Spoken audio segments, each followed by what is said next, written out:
Bonjour à toutes et à tous, je suis Carole Bertrand-Vivier, psychanalyste et psychosomatothérapeute. Bienvenue dans notre chronique hebdomadaire.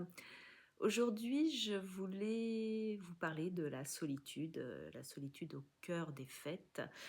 C'est vrai j'en entends souvent parler dans mon cabinet, c'est le sujet du mois de décembre, à la fois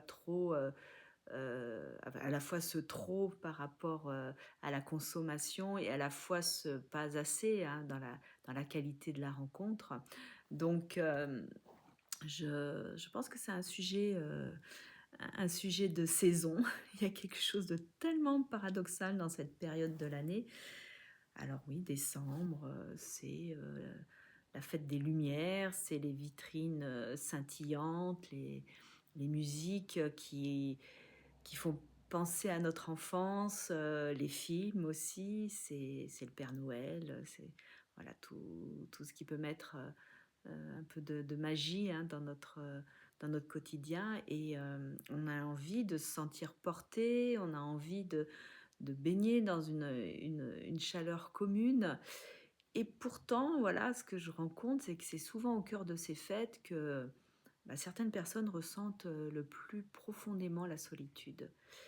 Euh, alors c'est plus une solitude qui est vécue comme un rejet ou comme un isolement, hein. C'est pas cette solitude que l'on choisit, qui apporte encore une fois ce que j'évoque souvent, hein, la tranquillité, celle qui apaise, celle qui est même créative. Non, la solitude des fêtes, elle a vraiment une tonalité très différente. Elle contraste avec un décor magique et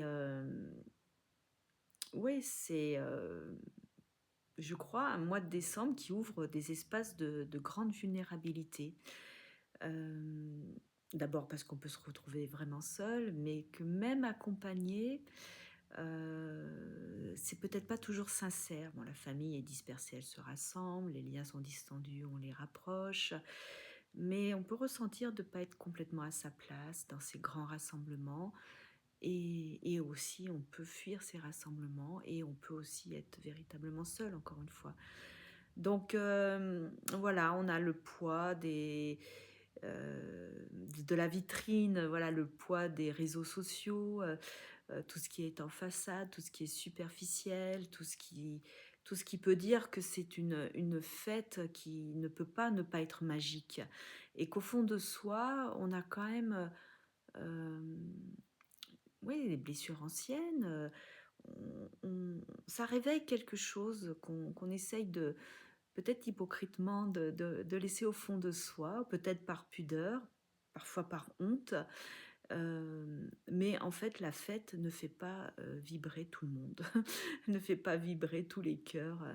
Et c'est un moment que beaucoup de personnes traversent en se disant, bon, allez, demain est un autre jour. Ils attendent janvier, ils attendent de passer ces faux semblants peut-être. Mais bon, il y a toujours une autre manière de regarder les choses. Oui, c'est une solitude, oui, ça oblige parfois, on est dans un conditionnement. Mais comment entendre peut-être autre chose et oser dire que on a besoin d'attention, de douceur, on a besoin de considération. C'est un besoin fondamental en fait, qu'il n'y a pas que la relation superficielle, il n'y a pas que le jour J où on essaye de faire avec quelque chose de traditionnel. Donc il y a un besoin ouais, de rencontre, de regard, mm, quelque chose qui parle de présence. Je peux que inviter à ne pas laisser quelqu'un tout seul, mais je peux aussi inviter à, quand on est seul, qu'est-ce que je peux vivre au-delà de ça, au-delà de ces mémoires, de ces regards qui manquent, des présences, enfin plutôt des absences, des personnes qui ont compté. Voilà, comment mon élan intérieur il peut aussi être très festif pour se projeter, pour puiser quelque chose au fond de soi qui rend ce moment moins dramatique, moins tragique, moins triste en tout cas.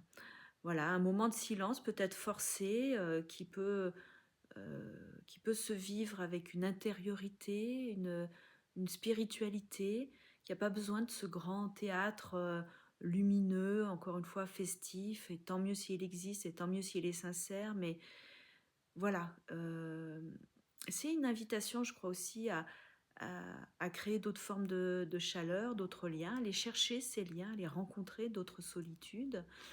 Donc si tu écoutes cette, chronique, bah, en fait, j'ai envie de te dire, bah, c'est si tu es seul, si tu te sens seul, ce n'est pas anormal.